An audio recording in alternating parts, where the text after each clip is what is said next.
What's going on, everybody? Welcome to The Obsession. I'm Carl Bethke. I'm Mike Stadler. Mike, getting to be October, my friend. It's actually going to be first week in October when we air this one. Correct.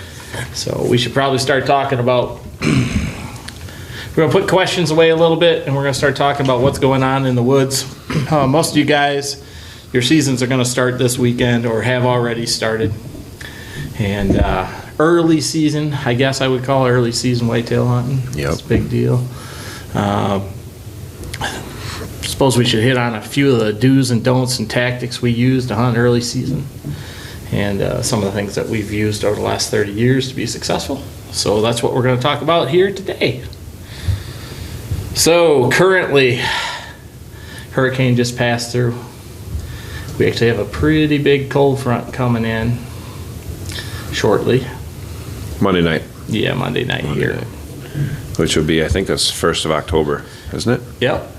I believe it is, actually. And we're going to pull two different strategies out for this one. See which one works. They'll probably both be good. They'll probably both be good.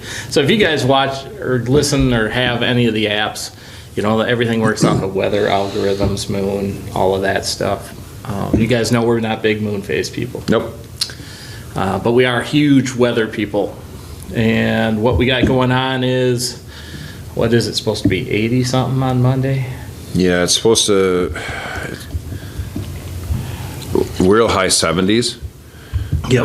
And then dropping drastically into the night into the 50s when that cold front's moving in. Yep. And then Tuesday's high is only supposed to be 66. Yes. Wind direction is finally going to change for us here. Yeah. Yes. 78 dropping to 54. 78 dropping to 54. 65 is a high of Tuesday, down to 40 at night. Yep. And then Wednesday's high is what? 70. 70. Okay. They got wind on that one? Which day?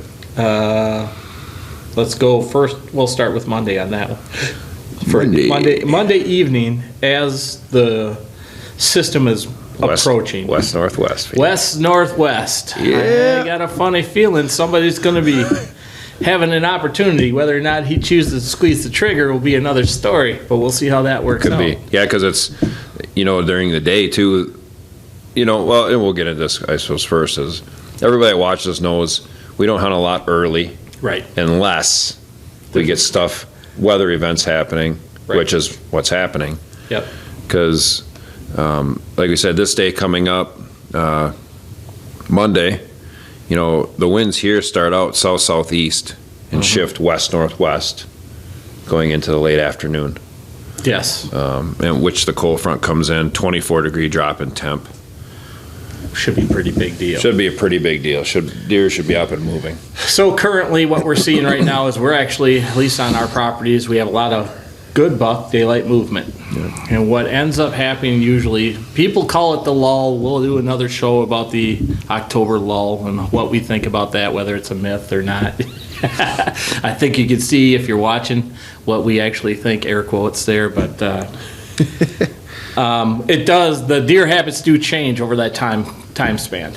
Okay. So we'll talk about that in a future podcast, probably next week. But with this front moving in, Mike's going to hunt the front side of the movement.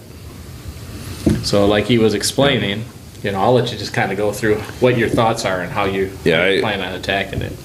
We like fronts in general. Right. I'm going to hit the front. I like the front side of it here, only because I've seen a lot of success with it here on how they move. Now, they'll move on both sides of it. Oh, yeah. Just kind of depends what the front is, if it's a temp drop, if it's pressure, rain or cold or pressure. Yep. So it's different. Both of us have only been out one time each since we've got back. I'm going to hunt the front of this, especially with these winds changing, because I know that I can get into. I'm not going to push into the bottom part. That I don't want to do that yet, but I can get right down close to it. Yep.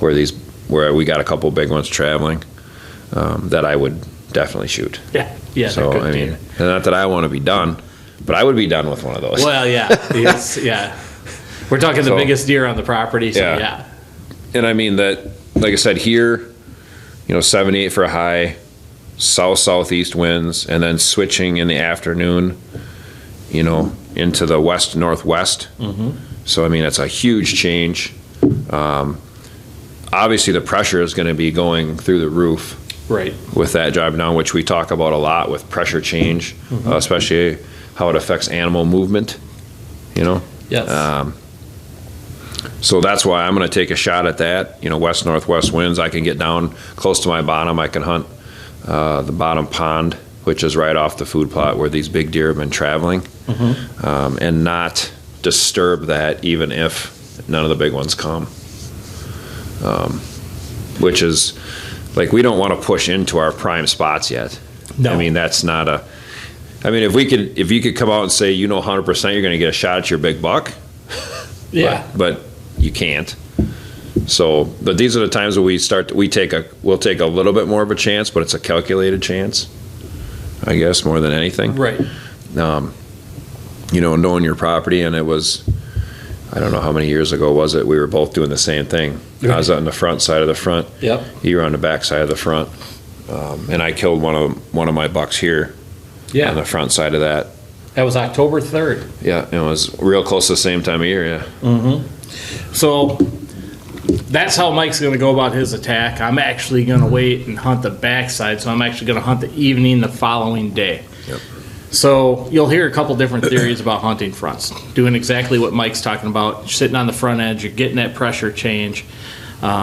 This one's a little bit different on the grounds. There's really no moisture involved with it. Nope. Huge cold front, no moisture. There will be wind, and the direction change is really important. And that's why Mike's doing what he's doing. I'm going to hunt the backside of that. So basically, that front will blow through that night. The next day's high is almost, what is it, 15, 16 degrees difference for the high. Yeah. And low going into the 40s that night. The wind is not going to change direction. The wind speed is going to change a little bit. Okay? And the reason I'm going in then is I seem to be having a lot of afternoon, evening buck movement. Okay? And there's a couple bucks each year that Mike and I are chasing. Well, one of them seems to be moving in a certain spot that evening. So hopefully. I'm going to, yeah, exactly. We don't know what we would do. Right. Be done, we'd have to go to work for a couple weeks. God, we can't have that. That would suck. I don't know. Maybe we can go somewhere else. It's true. We can always get another tag over the counter. Head out. But, so that's the reason I'm hunting my side. I'm hunting the wind change, the temp change, and the back side of the front. And we'll check the productivity on that. And just like every other year, you guys hear us talk about documentation. We're documenting what we're seeing. And like Mike said, we've only each been out one time before, and again on a big cold front change. Yeah. And the reason for the cold front change, that one had moisture involved. Yes. So we went out after the rains, right? You hunted the backside or the front side of that one? I know I hunted the backside. I hunted the front side of it. Yeah, and I hunted the backside of Yep. it. And we both ended up seeing deer. I seen you guys, if you watch the shows, you guys can check out our small property stuff, which is always on Wednesdays, but now it'll be our hunts every Wednesday if we had filmed anything that week, if the weather allows it.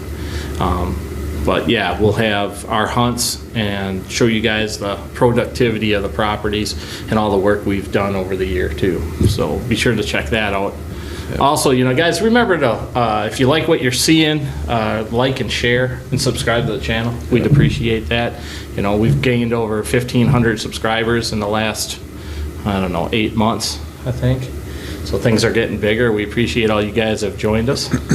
But trying to make it bigger and trying to help you guys out, so that's what this is all about. So. Yeah, the biggest basis of this, this podcast is early season. Like, people ask us all the time kind of what we do. Right. Yeah, this is what we do. We hunt the fronts. We hunt extreme weather changes. We talk about it all the time. We don't push in to our properties, even though we have big deer on both. Because you're only going to push them once. Yeah, never push into your property till it's time. Right. Because they seem to be more tolerant at certain times. Yeah, for sure. And I mean, these are the kind of things we like, and we've both had success with them. Right. We know people that have hunted them also off of our advice and have had success. So I mean, that's the kind of thing. That's what we're talking about now, is these early season hunts. So, watch the weather. Be a weatherman. I mean, they're horrible at it, so how hard can it be? That's true. Job that I could be 50% wrong and still get paid. That's what I'm talking about. But so big fronts, big pressure changes. Yeah. Any type of rain, snow, obviously that could always happen. It is Wisconsin. Yeah. Even wind speeds. Wind speeds are important. Where you get a wind speed drop like today, we got 20, 25 mile an hour winds. Yeah. Well, tomorrow's supposed to be identical today. Plus, it's 80 degrees out right now. Yeah. We're not going to hit that. That hurricane is to the southeast of us currently, and we're getting the backside winds off of that. That's why the wind speeds are up as high as they are. And if they weren't, it'd be 86 degrees. Yeah, it'd be hotter and just no wind. Right. But it's, I guess the biggest thing is we always err on caution now. And we used to push. My best friend says this, his favorite statement when it comes to hunting. Less is more. Yeah, yes, and over the years, we've figured out that is 100% true. Yeah, I mean, especially you're hunting bigger deer. These, to us, 3.5, 4.5 plus year old deer, they're smart, and you push them too hard, they're going to move. Yeah. And you can't.